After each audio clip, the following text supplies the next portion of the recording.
नमस्कार. आपल्या शरीरात वात वाढणाऱ्या काही ठराविक वेळा आहेत.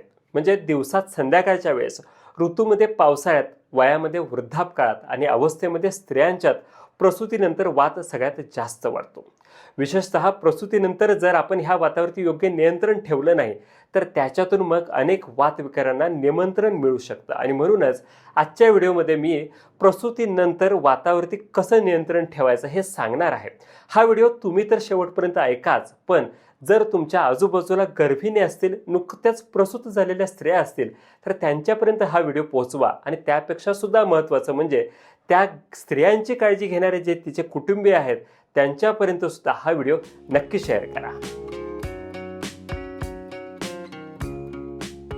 20-20 वर्ष सांधेदुखीची झगडणारी आणि शरीराने थकलेली स्त्री, रोजच डोकं दुखतंय म्हणून पेन किलर खाऊन वैतागलेली स्त्री आणि हाडांची झीज होते, केस गळतायत म्हणून आत्मविश्वास हरवलेली स्त्री, ह्या प्रत्येकाच्यामध्ये एकच गोष्ट कॉमन आहे, ती म्हणजेच वाढलेला वातदोष. आणि जर वेळीच ह्या वाढलेल्या वातावरती नियंत्रण ठेवलं नाही तर ह्याच्यातून जवळपास 64 प्रकारचे सुतिका विकार होतात असं आयुर्वेद सांगतो. आणि याच्यामध्ये निद्रानाश, वजन कमी होणं, कंबर ओटीपोटात दुखणं ह्या शारीरिक लक्षणांच्या बरोबरच अस्वस्थपणा, बेचैनी, नैराश्य ही मानसिक लक्षणं सुद्धा दिसायला लागतात. पण नेमका याच वेळेत वात सगळ्यात जास्त का वाढतो ह्याची 3 कारणं आहेत. सगळ्यात पहिलं कारण म्हणजेच प्रसूतीनंतर स्त्री शरीराने थकलेली असते, तिच्या शरीरातल्या धातूंचा क्षय व्हायला सुरुवात होते. दुसरं कारण म्हणजे ज्यावेळेला धातूचा क्षय व्हायला लागतो त्यावेळेला शरीरामध्ये पोकळी निर्माण होते आणि त्याचबरोबर गर्भाचं निष्क्रमण शरीराबाहेर झाल्यामुळे सुद्धा जी पोकळी तयार होते तिथं पसरायला वाताला आपसुकच जागा मिळते. आणि तिसरं कारण बघण्यापूर्वी मी तुम्हाला एक उदाहरण देतो की ज्या वेळेला आपण एखादा दिवा पेटवतो आणि सोसाट्याचा वारा आला की तो दिवा सुद्धा त्या वाऱ्यामुळे विझतो, तसंच आपल्या शरीरामध्ये प्रकोपित झालेल्या वात दोषामुळे आपला पाचक अग्नी सुद्धा विझायला लागतो. थोडक्यात आपल्याला मंदाग्नीची अवस्था येते. आणि आयुर्वेद असं म्हणतो की रोगाः सर्वेपी मंदेग्नो, म्हणजेच अग्निमंद झाला की आपल्याला सगळ्या पद्धतीचे आजार व्हायला लागतात. त्याचप्रमाणे ह्या थकलेल्या स्त्री शरीरामध्ये सुद्धा पाचक अग्नी मंद झाल्यानंतर हे शरीर अनेक आजारांचं सॉफ्ट टार्गेट बनतं.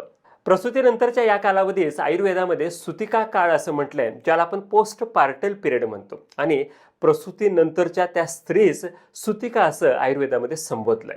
या सुतिकेची अगदी व्यवस्थित काळजी घ्यावी असं आयुर्वेदामध्ये फार पूर्वीपासूनच सांगून ठेवलेलं आहे. आणि हे सांगत असताना त्यांनी एक सुंदर उदाहरण दिलेलं आहे.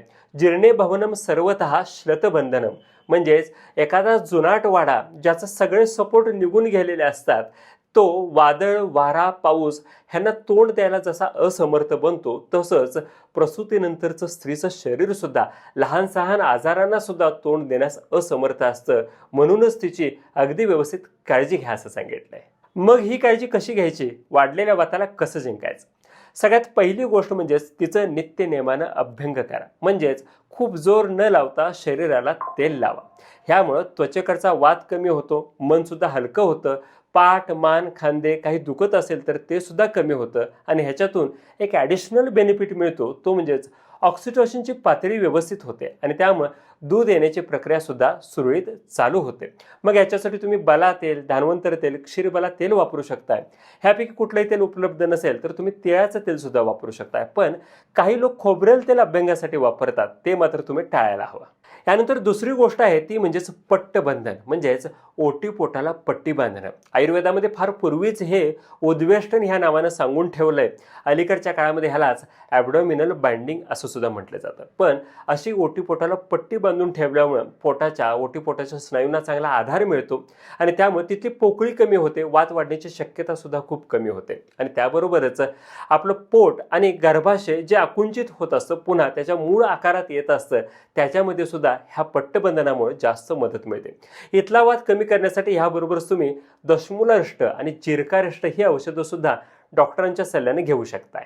सुतिकेमध्ये पाचकाग्नी कमी होणं हा एक खूप मोठा प्रॉब्लेम आहे. कारण तिची तब्येत व्यवस्थित व्हावी म्हणून तुम्ही तिला कितीही पोषक आहार जरी दिला तरी तो आहार पचवण्याची क्षमताच त्या अग्नीमध्ये नसते.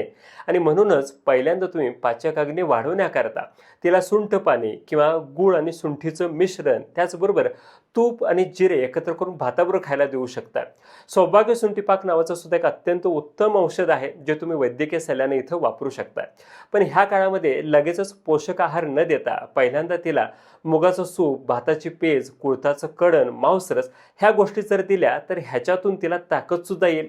तिच्या अग्नीला पचवायला सुद्धा हे सोपं जाईल आणि डिस्टर्ब झालेला फ्लुइड बॅलन्स व्यवस्थित होण्यासाठी सुद्धा मदत होईल.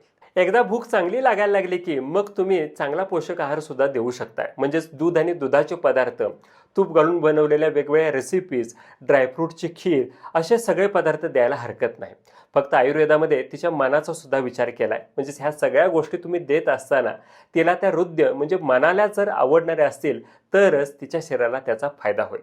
आणि ह्या गोष्टींचा फक्त तिलाच नव्हे तर दूध चांगलं आल्यामुळं बाळाचं ब्रहण व्हायला सुद्धा ह्या गोष्टींचा फायदा होतो. फक्त तुम्ही 2 गोष्टी टाळा. एक म्हणजेच ह्या सगळ्या गोष्टी पचायला जड असतात, त्यामुळे एकदा दिलेला आहार पचल्याशिवाय लगेच दुसरा आहार तुम्ही देऊ नका. आणि प्रत्येक वेळेला वेळा बदलून जेवण न देता ठराविक वेळेला तिला जेवण द्या. शीत म्हणजेच थंडपणा हा वाताचा एक महत्त्वाचा गुणधर्म आहे. त्यामुळेच अशा सुतिकेनं जर थंड पाणी पिण्यासाठी वापरलं, थंड पाण्यानं आंघोळ केली, थंड वाऱ्यामध्ये ती फिरली किंवा रेफ्रिजरेटेड पदार्थ कोल्ड्रिंक्स घेतले किंवा अगदी अभ्यंगासाठी सुद्धा जर थंड तेल वापरलं तर वात प्रकोप होऊ शकतो. असा वात प्रकोप टाळण्यासाठी प्रत्येक वेळेला तिला पिण्यासाठी गरम पाणी द्या, गरम आणि ताजा आहार खायला द्या, तिचं शरीर गरम ठेवतील असं उबदार अंथरूण पांघरून प्रत्येक वेळेला तिला द्या. आणि सगळ्यात महत्त्वाचं म्हणजे 555चा फॉर्म्युला वापरा. म्हणजेच पहिले 5 दिवस तिला फक्त बेडवरती विश्रांती घ्यायला सांगा.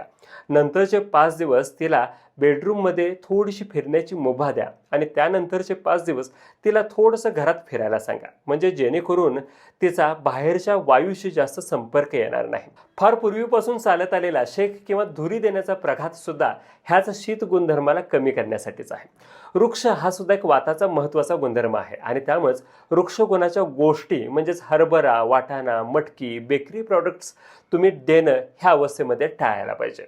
सुतिकेचं मन हे काचेसारखं नाजूक झालेलं असतं आणि त्यामुळे कुठल्याही पद्धतीचा ताणतणाव, दुःख, भीती, राग, द्वेष ह्याच्यामुळे तिच्या मनाला तडा जाऊ शकतो आणि मग ह्याचे परिणाम तिला आयुष्यभर भोगावे लागू शकतात. आणि म्हणूनच तिचं मन प्रफुल्लित राहील अशा गोष्टी तिला सांगा. तिला प्रत्येक वेळेला आधार द्या, ज्यामुळे ती प्रत्येक वेळेला आनंदी राहील. आपण सुरुवातीलाच बघितलं की सुतिकेमध्ये धातुक्षय हे वात प्रकोपाचं मोठं कारण आहे आणि त्यामुळं आणखी धातुक्षय करतील अशा गोष्टी म्हणजेच व्यायाम, काम, दगदग, मैथून ह्या गोष्टी तुम्ही टाळायला पाहिजेत. अगदी पंचकर्मातून सुद्धा तिचा वात वाढू शकतो आणि त्यामुळे कुठलंही पंचकर्म सुद्धा करणं तिच्यामध्ये टाळा. तेलकट, तिखट, आंबट आणि खारट गोष्टी आणि अतिउष्ण पदार्थ सुद्धा धातुक्षय करणारे आहेत, हेही तुम्ही तिच्यामध्ये टाळायला हवं. ही सगळीच काळजी प्रत्येकालाच घेता येते असं नाही. कधी वेळेचा अभाव असतो तर कधी काळजी घेणारं कोणीही नसतं. पण तरीसुद्धा होता होईल तेवढी तुम्ही काळजी घ्यायला पाहिजे. आत्तासाठी नव्हे तर भविष्यातले वाताचे विकार टाळण्यासाठी हे खूप महत्त्वाचं आहे. आजचा हा व्हिडिओ सुतिकेची काळजी आपण कशी घ्यायला पाहिजे तुम्हाला कसा वाटला आम्हाला कळवा. आणि अजूनही तुम्ही चॅनलला सबस्क्राईब केलं नसेल तर वाट कशाची बघताय, आत्ताच करून घ्या. धन्यवाद.